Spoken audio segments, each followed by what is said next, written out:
네, 안녕하십니까. 바람과 해를 담은 정치 국회의원 양효은영입니다. 오늘 저희는 윤석열 당선인 그리고 그 인수위원회에서 원전을 확대하고 재생에너지는 축소하고 그리고 국가 온실가스 감축 목표에 대해서는 재검토하겠다고 하는 그런 얘기들이 연이어 나오고 있는 상황에서 이에 대한 기자회견을 하기 위해 모였습니다. 총 71명, 현재까지 71명의 더불어민주당 국회의원들께서 연명해 주신 기자회견인데요. 현장 참석하신 분들 소개해 드리겠습니다. 네, 강민정 의원님 오셨습니다. 네, 양경숙 의원님 오셨습니다. 우원식 의원님 오셨습니다. 네, 그린뉴딜 연구의 공동대표이기도 하신 우원식 의원님으로부터 모두 발언 듣겠습니다. 네, 우원식 의원입니다. 윤석열 당선인이 선거 공약으로 외친 원전 최강국 건설이라고 하는 시대착오적인 에너지 정책이 실제로 인수위에서 검토되고 있는 작금의 상황을 우려하지 않을 수 없습니다. 원자력은 탄소 중립을 위한 지속 가능한 대안이 될 수 없습니다.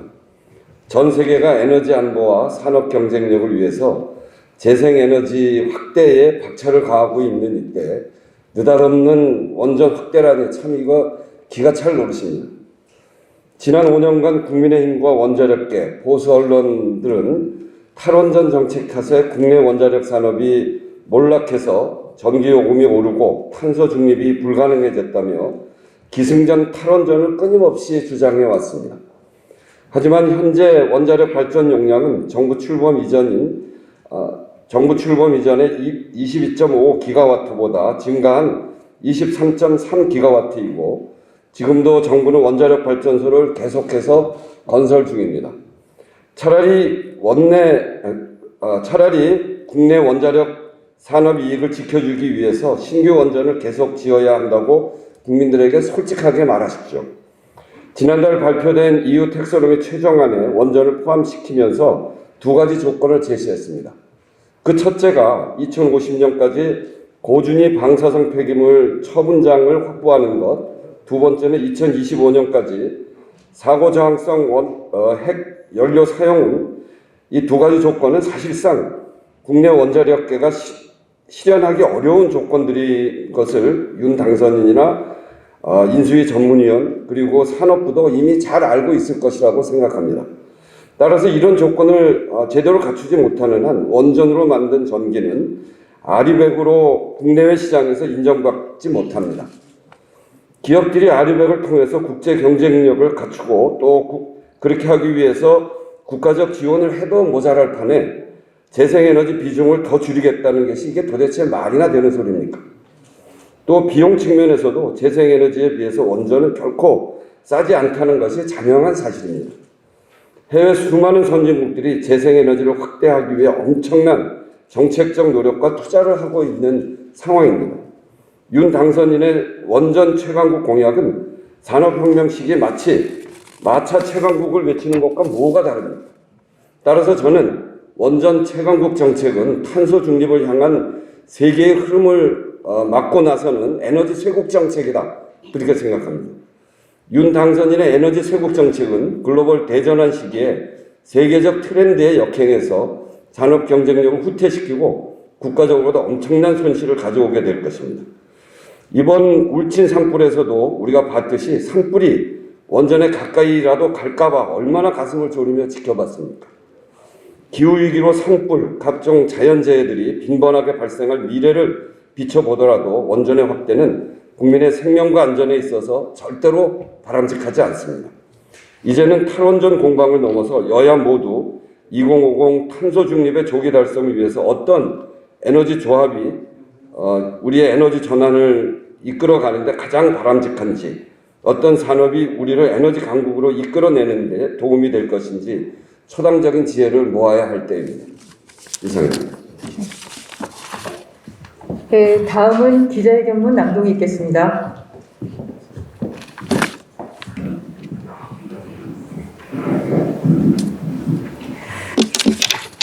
국회의원 양경숙입니다. 기자회견문을 낭독하겠습니다. 아리백에 원전은 포함되지 않습니다. 국가와 기업 경쟁력 훼손, 대한민국 경제를 위기에 빠뜨릴 원전 확대, 재생에너지 축소 정책을 중단하십시오. 윤석열 윤수위가 대한민국 국가 경쟁력을 위협하고 있습니다.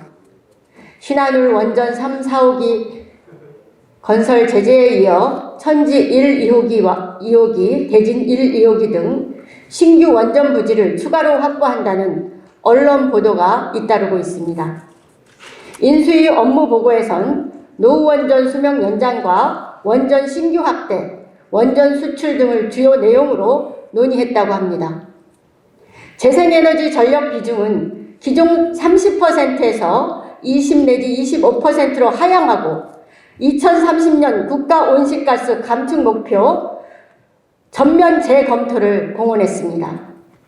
기후위기 대응을 중심으로 세계 경제가 재편되는 위기의 상황에서 세계 추세에 역행하는 퇴행적 행보로 수출 중심의 대한민국 경제를 위기에 빠뜨리려 하는 것입니다. 아리백이 국가 경쟁력이자 기업 경쟁력인 시대입니다. 아리백은 우리 기업에겐 실제 맞닥뜨린 현실입니다. 재생에너지는 연료가 필요 없는 순수 국산 에너지입니다. 우크라이나 침공으로 치솟는 유가를 또 한 번 겪는 우리로선 화학연료 탈피와 재생에너지로 전환이 곧 경제입니다.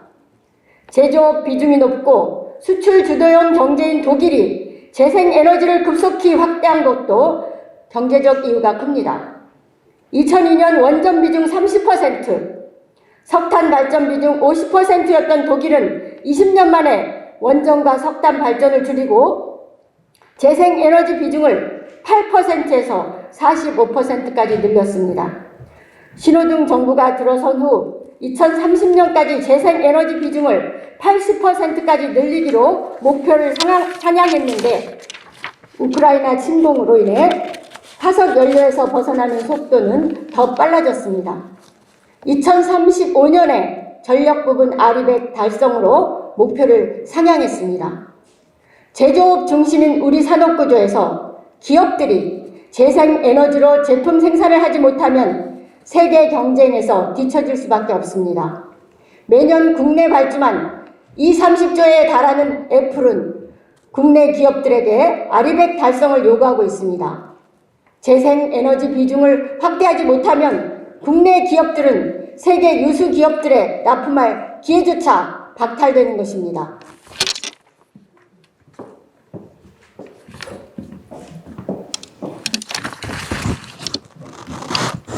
원전으로 탄소 국경 조정 제도도 대응할 수 없습니다. 유럽이 2023년 도입을 공언하고 미국도 추진 중인 탄소 국경 조정 제도도 마찬가지입니다. 탄소 배출이 가장 큰 철강을 비롯 자동차, 반도체, 조선 등 주력 산업은 물론이고 중소기업이 입을 피해도 심각합니다. 대외경제정책연구원에 따르면 우리 중소기업의 EU 수출 규모는 6억 1천만 달러, 간접 수출 규모는 7억 6천만 달러에 달합니다. 탄소 집약도가 높은 철강 가공 제품을 수출하는 중소기업 타격이 특히 심각하다고 합니다. 에너지 전환은 속도전입니다. 늦어질수록 우리 기업 경쟁력은 물론이고 생존조차 위협받게 됩니다. 그 피해는 고스란히 우리 경제와 국민께 전가될 것입니다. 2030년 국가 온실가스 감축 목표도 원전 확대 정책으로 달성할 수 없습니다. 8년 남짓한 시간 동안 원전 건설과 인허가를 완료하기도 어려울 뿐 아니라 서둘더라도 원전 한두 기 수준에 불과합니다. 반면 재생에너지는 속도에서도 경쟁력이 있습니다. 2017년부터 21년까지 문재인 정부 5년 동안 태양광과 풍력 발전 설비가 17.5기가와트까지 늘었습니다. 신규 원전 약 13기 분량입니다. 지난해 한여름 냉방 전기가 급증할 때 태양광 발전만으로도 최대 전력 소비를 11%나 감당했습니다. 안정적 전력 수급과 탄소 중립을 위한 원전 역할이지 원전 산업 이익을 위한 원전 확대 정책이어서는 안 됩니다. 재생에너지 비중이 높아지는 전력망에서 경직성 전원인 원전은 가동률을 보장하기 어렵습니다. 원전은 전력 수요에 따라 유연하게 출력 조절을 할 수도 없고 끄고 켜는데 며칠씩 걸립니다. 신규 원전은 석탄 발전에 이어서 좌초자산이 될 위험이 높습니다. 신규 원전 추진은 전기 소비자들에게 부담 증가로 이어지는 낭비입니다.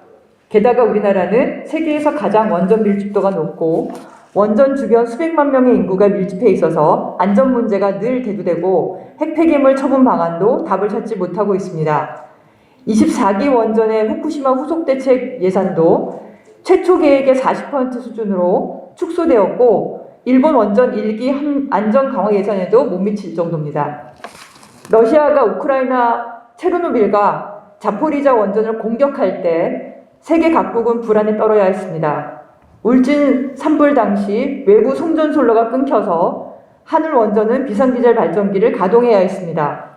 울진 산불을 끄고 주민들의 마을을 지켜야 할 수백 대의 소방차가 원전 부지에서 대기하고 있어야 했습니다. 연료가 없어서 에너지 수입할 필요가 없고 폐기물도 나오지 않고 확대 속도도 빠른 재생에너지 확대 정책이 우선입니다.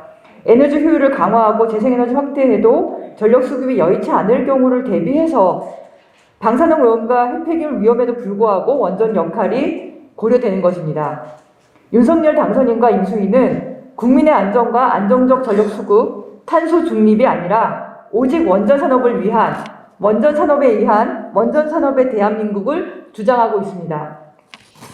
한 해 세계 440조 원 재생에너지 시장은 우리에게 블루오션입니다. 윤석열 당선인은 원전 목리를 멈추고 경제와 민생에 집중하십시오. 작년 세계 원전 시장은 53조에 불과한 레드오션입니다. 우리에겐 세계 순위권의 태양광 기업들이 있고 풍력산업 역시 세계적인 수준이라 대만 풍력시장에만 3조 원이 넘는 수출을 달성했습니다. 태양광 발전 사업자만 10만 명이 넘습니다. 관련 일자리는 수십만 명 수준으로 늘어나고 있습니다. 탄소 중립 시대의 재생에너지 시장은 기하급수적으로 늘어날 전망입니다. 우리나라 태양광 풍력 기술 잠재량은 무려 1712기가와트에 이르러서 현재 우리나라 발전 설비량 133기가와트의 13배나 됩니다. 태양광 300기가와트를 위해 필요한 국토 면적은 3% 남짓에 불과하고 기술은 더 발전되고 단가는 더 저렴해지고 있습니다. 재생에너지는 국내외 새로운 경제 기회이고 새로운 일자리 보고입니다. 윤석열 당선인에게 촉구합니다. 국가 경제와 기업 경쟁력, 국민 생명이 우선입니다. 우물안 개구리처럼 원전 목리를 부리지 마십시오. 세상은 재생에너지 시장으로 나아가고 있습니다. 신한울 원전 3, 4호기는 비용을 투입하지도 공사를 시작하지도 않았습니다. 전력수급 기본계획에도 반영되어 있지 않은 원전입니다. 행정 절차와 법적 원칙을 무시하고 MB식대로 일방적으로 밀어붙이기식 강행을 좌시하지 않겠습니다. 탄소 중립 목표와 대한민국의 미래와 경제를 위협하는 윤석열 원전 목리를 중단할 것을 엄중히 경고합니다. 2022년 3월 28일 더불어민주당 국회의원 현재까지 71명입니다. 네, 감사합니다.